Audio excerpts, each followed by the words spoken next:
Hello my dear friends, क्या हाल चाल हैं। तो बेसिकली हम लोग क्वेश्चन और आंसर स्टार्ट किए थे पिछली क्लास में। तो अभी हम लोगों ने 5 क्वेश्चन कर लिया था। छठवें नंबर क्वेश्चन से करना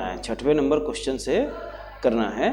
तो छठवें नंबर क्वेश्चन से करना है। छठवां क्वेश्चन क्या बोलता है कि अंगद प्राइवेट लिमिटेड हैं, वो कहाँ है, इंगेज हैं in the business of distribution of construction. भाई अंगद प्राइवेट लिमिटेड कंस्ट्रक्शन का बिजनेस करते हैं।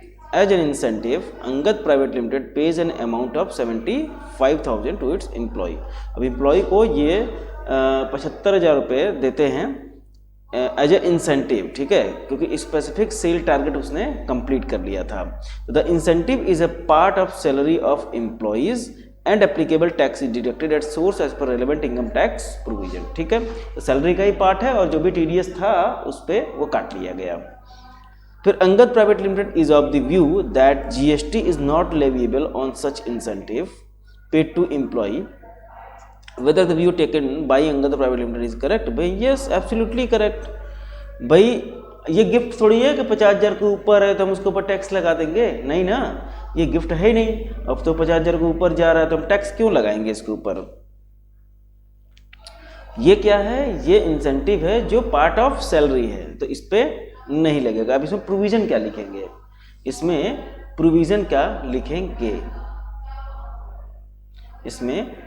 क्या लिखेंगे।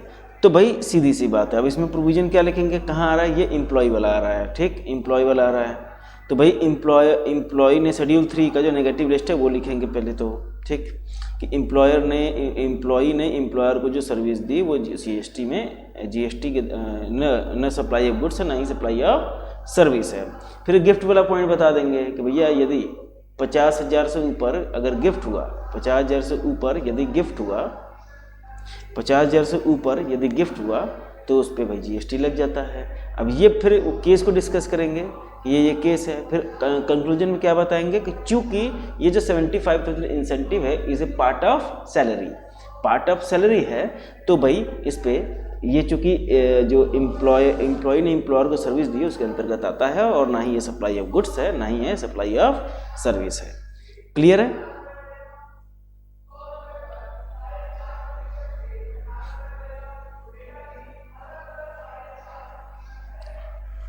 7 number, Nandishwar manufacture a registered person है, send certain category of yarn for processing to the job worker.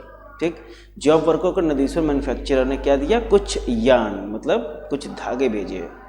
The job worker undertakes the processing work on the yarn as per the requirement of Nandishwar manufacturer. तो during the process क्या हुआ, job worker uses his own material also, भाई अपना material भी उस पर लगाया। The processed yarn is sold by Nandishwar manufacture directly from the job worker premises. ठीक, balance quantity of yarn and waste material is send back to the job worker to Nandishwar manufacture. The job worker is of the opinion that he is using his own material also in the processing and hence supply of Nandishwar manufacture is in the nature of supply of goods as well as service. तो do you agree with the opinion of job worker. अब बताइए भैया job worker के case में क्या था, भाई किसी और के हम उस पर काम कर रहे हैं, किसी और के सामान पे हम काम कर रहे हैं, यही ना। अब मान लीजिए कि हम कपड़ा लेके गए दर्जी के पास। भाई दर्जी को बोले कि वो आप भैया आप काम करो, पैंट शर्ट हमको सिल के दे दो। तो क्या हुआ कि पैंट शर्ट जब सिल के वो देगा तो भाई जब पैंट और शर्ट बनाएगा ना तो उसमें पैंट में चैन भी लगाएगा, ठीक है, शर्ट में बटन भी लगाता है वो, ठीक है, मतलब बहुत सारा मटेरियल वो अपनी तरफ से भी यूज करता है, धागा अपना यूज करता है। तो क्या वो सप्लाई ऑफ गुड्स या सप्लाई ऑफ गुड्स हो जाएगा क्या, नहीं ना। ये एक तरह से कंपोजिट सप्लाई भी इसको बोल सकते हैं। और चूंकि शेड्यूल 2 की यदि बात करें तो भाई किसी और के गुड्स पे काम करना सप्लाई ऑफ सर्विस होता है। तो इसका आंसर कैसे फ्रेम होगा, सबसे पहले चूंकि देखिए इसमें शेड्यूल 2 की बात आ रही है तो सबसे पहले हम लोग 7.1 की इसमें चर्चा करेंगे। 7.1 के बारे में लिखेंगे कि 7.1 बोलता है कि supply includes all forms of supply. 7.1 ए लिख देंगे। जो कंसिडरेशन के हिसाब से हुई हो, जो कंसिडरेशन और बिजनेस पर्पज के लिए हुआ हो। ठीक, फिर अपने 7(1)A लिखेंगे, फिर अपने देखेंगे 7(1)A में कि शेड्यूल 2 के हिसाब से सप्लाई ऑफ गुड्स है कि सप्लाई ऑफ सर्विस है, और जहाँ तक शेड्यूल 2 की बात करें, दूसरों के गुड्स पे काम करना सप्लाई ऑफ सर्विस होता है, तो ये सप्लाई ऑफ सर्विस मानी जाएगी। क्लियर? यही है ना? चलिए नेक्स्ट पे आते हैं। नेक्स्ट है क्वेश्चन नंबर 8। क्वेश्चन नंबर 8 क्या है? ये बोलता है कि भाई Moksh Bhumi industry has its manufacturing unit in the state of Maharashtra. Maharashtra के स्टेट में क्या है? मैन्युफैक्चरिंग यूनिट है इसकी। It stores the finish goods manufactured by it at depot located in the state of Gujarat. अब गुजरात में इसका जो क्या है डिपो है, तो क्या करती है वो अपना फिनिश गुड्स वहाँ स्टोर करती है। ठीक है, डिपो इज ओन्ड बाई पुण्य भूमि लिमिटेड। ये कौन है? मोक्ष भूमि लिमिटेड, ये पुण्य भूमि लिमिटेड डिपो ओन्ड करती है। और रिलेटेड पर्सन है कौन? मोक्ष भूमि इंडस्ट्री का। तो ये दोनों तो रिलेटेड हो गए। तो Punya Bhumi limited has not charge any consideration from Moksh Bhumi limited for uses of depot for storage purpose, whether the storage of goods permitted by पुण्य Bhumi limited to Moksh Bhumi industry qualify as a supply under GST. अब इसका जरा analysis करिए। ये क्या कह रहा है कि एक M है और ये P है, तो P सर्विस कितने दी? सर्विस किसने दी स्टोरेज की? P ने M को एक तो दोनों ये रिलेटेड पार्टी हैं, ये तो रिलेटेड पार्टी का चक्कर हो गया। ठीक,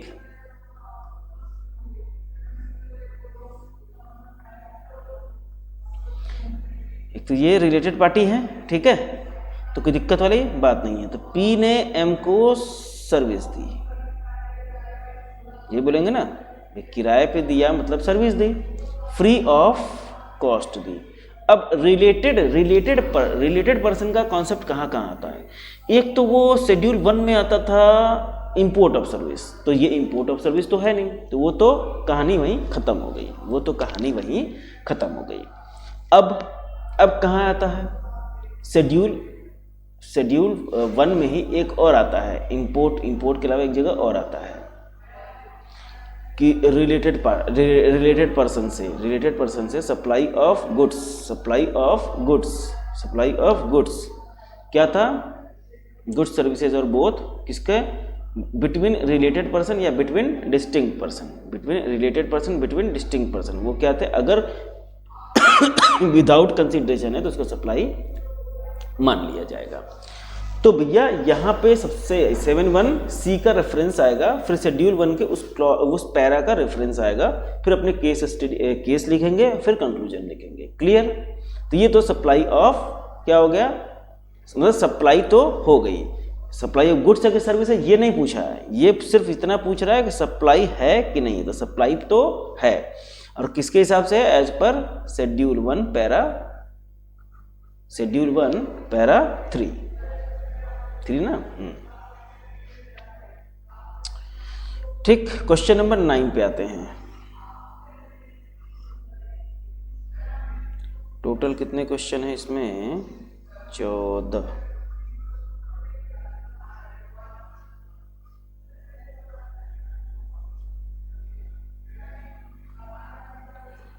क्वेश्चन है।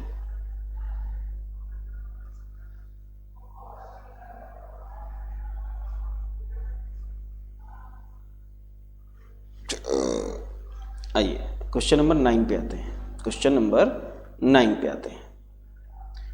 नंबर 9 कहता है, Rob share holding limited and approved intermediary has entered into a agreement wherein certain securities were to be lent, security lent हो रही है to Dhan bank under security lending scheme.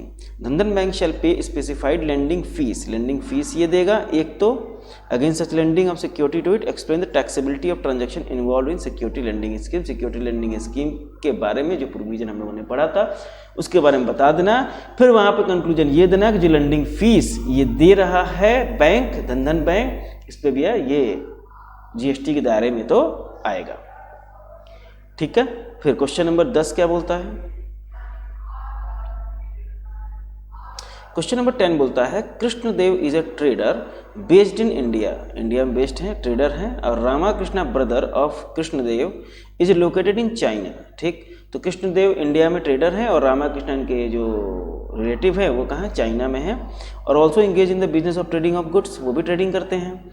Krishnadeva places an order with Ramakrishna for procurement of certain goods from local market. ठीक, तो भाई वो क्या करते हैं, एक ऑर्डर प्लेस करते हैं रामाकृष्णा को for procurement of certain goods from local market in China. तो before the shipment of goods from China to India Krishnadev sold such goods to Cristiano, a trader located in Brazil. अब देखिए, वो एक तो माल मंगाया रामाकृष्णा से, अभी तो रामाकृष्णा ने माल भेजा भी नहीं था, तब तक ये बेच भी दिया किसी को ब्राजील में। The goods were subsequently shipped from China to Brazil. ठीक, तो comment on the taxability of transaction between Krishnadev and Cristiano, Krishnadev and Cristiano मतलब ब्राजील वाला, under the GST in India. तो भाई कोई जीएसटी का क्लेम नहीं आएगा। ये नेगेटिव लिस्ट में हम लोगों ने पढ़ा था कि आउटर टू आउटर सर्विस हो गई, आउटर टू आउटर सप्लाई हो गई बिना इंडिया को टच किए, तो बात खत्म हो गई ना। तो ये वही वाले प्रोविजन लिख देंगे अपने। फिर क्वेश्चन नंबर 11 की यदि हम लोग बात करें, वो क्या बोलता है, एक Mohandas international entered into a transaction for import of goods, import of goods है from a vendor located in Italy से होगा। Due to financial issue Mohandas international was not in situation to clear the goods upon payment of import duty. ठीक, import duty वो नहीं दे पाया, goods clear नहीं कर पाया, तो Mohandas international sold the goods to Radha Krishna export house by endorsement of title. अब ये किसी और को बेच दिया। While the goods were in high seas, जब वो हाई सीज पे था। The agreement further provided that Mohandas international shall purchase back the goods in future from Radha Krishna export house. ये तो अलग चीज़ हो गई ना, ये तो अलग चीज़ हो गई। Discuss the taxability of transaction या ट्रांजेक्शन्स इन्वॉल्व। तो दो ट्रांजेक्शन है, एक तो ये बेच रहा है, एक तो हाई सी सेल कर रहा है, एक तो हाई सी सेल कर रहा है, और दूसरा क्या कर रहा है, दूसरा परचेज बैक का, ये तो अलग हो जाएगा। उसमें तो वो जीएसटी का बिल बनाएगा। हाई सी सेल में भैया जीएसटी नहीं लगता, नेगेटिव लिस्ट में आ जाती है, हम लोगों ने पढ़ा था। तो शेड्यूल 3 का अपने यहाँ रेफरेंस देके काम कर लेंगे। क्वेश्चन नंबर 12 क्या बोलता है, ये बोलता है mister happy has a huge residential property located at a prime location in Mumbai. तो ये क्या ह्यूज रेजिडेंशियल प्रॉपर्टी है हैप्पी के पास, मुंबई में तो प्राइम लोकेशन पे है। क्लियर। तो he has let out the first and second floor to mister Peace for residential purpose in April. Mister Peace surrender his tenancy right to mister Serene for tenancy premium of 10 lakh. 10 lakh की tenancy premium पे उन्होंने बेच दिया किसी और को 1 जून को। Mister Serene has also paid the applicable stamp duty and registration charges on transfer of tenancy right. Moreover mister Serene has agreed to pay a monthly rent of 1 lakh to mister Happy from June. तो भाई ठीक है, इसमें तो कोई दिक्कत वाली बात नहीं है। अब चूंकि अब देखिए यहाँ पे अब क्या बोल रहा है, determine the taxability of transaction involve in given case for the month of June. तो भाई मेरे ये क्या हुआ, यहाँ ये देखो ये पूछ क्या रहा है, टैक्सेबिलिटी ऑफ ट्रांजैक्शन पूछ रहा है। क्या पूछ रहा है, टैक्सेबिलिटी ऑफ ट्रांजैक्शन पूछ रहा है। तो भाई टैक्सेबिलिटी ऑफ ट्रांजैक्शन की यदि बात करें तो भाई ये टैक्सेबल हो जाएगा, ये टैक्सेबल हो जाएगा। टेनेंसी राइट वाला जो हम लोगों ने अलग से नोटिफिकेशन पढ़ा था उसी के बारे में यहाँ पे लिखना है। क्लियर है। एक तो लीज टेनेंसी राइट शेड्यूल 2 वाला बोल देना है कि ये सप्लाई ऑफ सर्विस है, और दूसरा फिर उसके बारे में जो नोटिफिकेशन थी उसके बारे में कुछ लिखना है, फिर केस के बारे में बता देना है, फिर ये बोल देना है कि भैया ये सप्लाई ऑफ सर्विस है और ये टैक्सेबल है। फिर क्वेश्चन नंबर 13 क्या बोलता है, क्वेश्चन नंबर 13 में 2 हैं, ए और बी। तो क्वेश्चन नंबर 13 का पहले ए पढ़ लेते हैं। ये बोलता है कि भाई साहब रुद्राक्ष कपूर हैं, owner of Rudraksh publishing house Ghaziabad, UP, donated some money to Divya Prakash charitable trust in the memory of his late father. तो भाई रुद्राक्ष कपूर है, ये क्या किए, डोनेट किए हैं चैरिटेबल ट्रस्ट को, डोनेशन वाला याद आया। और दिव्य प्रकाश चैरिटेबल ट्रस्ट ने क्या किया, constructed a room in the school run by it from such donation. अब डोनेशन से एक रूम बनाया गया। रूम के बाहर देखो क्या लिखा गया, ये ध्यान देने वाली बात है, लिखा गया donated by Rudraksh Kapoor in the memory of his father. तो इसमें कोई एडवर्टीजमेंट है, इसमें कोई एडवर्टीजमेंट है? नहीं भाई नहीं, नहीं भाई नहीं। On the door of the room so constructed examine whether the money donated by Rudraksh Kapoor leviable to GST. नहीं है, नहीं है, नहीं है, वही नोटिफिकेशन लिख देना है अपने को। बी पॉइंट क्या है? In the above question if Divya Prakash charitable trust had written on the door of the room constructed from money donated by Rudraksh Kapoor in the school run by it, और क्या लिखता है? Donated by Rudraksh publishing house Ghaziabad UP, would the given transaction activity qualify as supply. अब ये क्या बोल रहा है? यदि दिव्य प्रकाश चैरिटेबल ट्रस्ट ने ये लिखा होता on the door of the room constructed from the money donated by Rudraksh Kapoor in the school, कि भाई donated by Rudraksh publishing house Ghaziabad UP, तो भाई एक तरह से ये नाम लिख दिया गया ना संस्था का, और ये बता दिया रुद्राक्ष पब्लिशिंग हाउस पब्लिश करती है, गाजियाबाद में है, तो ये तो भाई सप्लाई हो गया, ये सप्लाई नहीं हुआ। ये दोनों क्वेश्चन यदि एक साथ आते हैं तो भाई प्रोविजन में हमको नोटिफिकेशन लिखना पड़ेगा, ठीक। उसके बाद केस को समझाते हुए ए को अलग समझा के आंसर देना है, बी को अलग समझा के आंसर देना है, ठीक है। चलिए नेक्स्ट आते हैं क्वेश्चन नंबर 14 पे। क्वेश्चन नंबर 14 बोलता है मिसेस काजल है रजिस्टर्ड सप्लायर जयपुर राजस्थान में, has made the following supply in the month of January. जनवरी में ये सप्लाई उन्होंने की। अब ये थोड़ा सा वो है प्रैक्टिकल क्वेश्चन है, ये थोड़ा प्रैक्टिकल क्वेश्चन है। ये क्या बोलता है? Supply of laptop along with laptop bag to a customer in Mumbai. तो ये क्या हुआ? 55,000 रुपये का, ठीक। कंपोजिट सप्लाई है,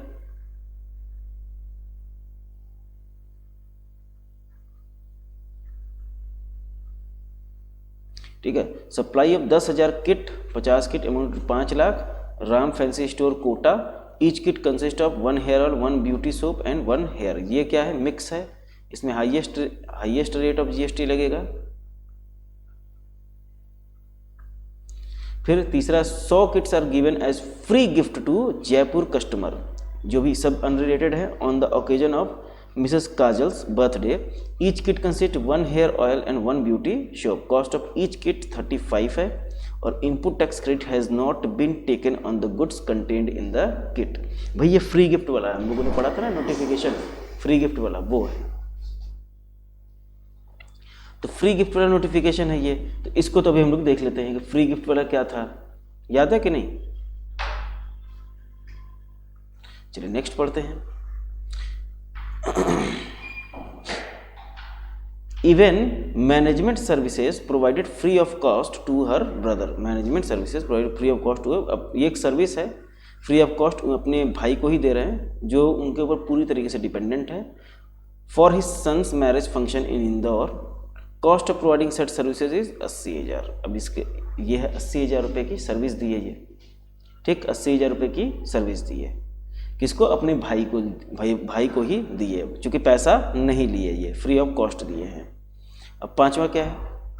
ये बोलता है 1400 कुर्सी दिए हैं, 100 कूलर दिए हैं, hired out of function garden Ajmer Rajasthan for 3,30,000, including cost of transport the chair and cooler from Mrs Kajal godown at Jaipur to function garden Ajmer. भाई इसमें ट्रांसपोर्टेशन की भी सर्विस है, since Mrs Kajal is not a GTA, मतलब transport service provided by her are exempt.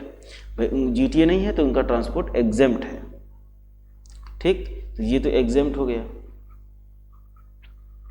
जो इनका GTA का है वो एग्जेम्प्ट है। अब GST का रेट यदि हम ये मान लें जो नीचे दिया हुआ है, क्या दिया हुआ है? लैपटॉप पे 18%, लैपटॉप बैग पे, सही बात है भैया, लैपटॉप बैग तो इसको काट ही दो, लैपटॉप पे 18% ही लगेगा।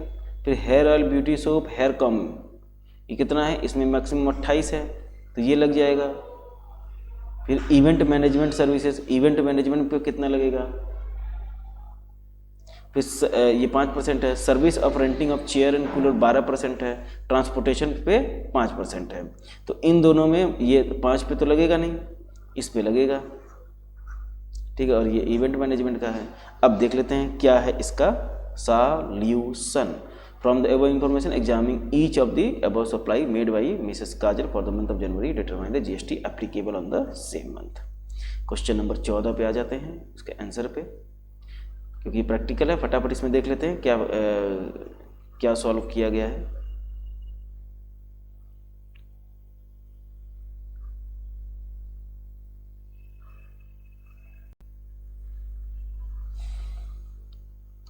ठीक है, अब देखिए, supply of laptop bag along with laptop to Mumbai customer being naturally bundled है, तो supply laptop bag along laptop composite supply है, लैपटॉप का ही रेट लगेगा, तो यहाँ 18% भैया लैपटॉप का रेट लग गया। ठीक, फिर supply of kit of round to fancy, इसमें 28% का रेट अभी हम लोगों ने देखा।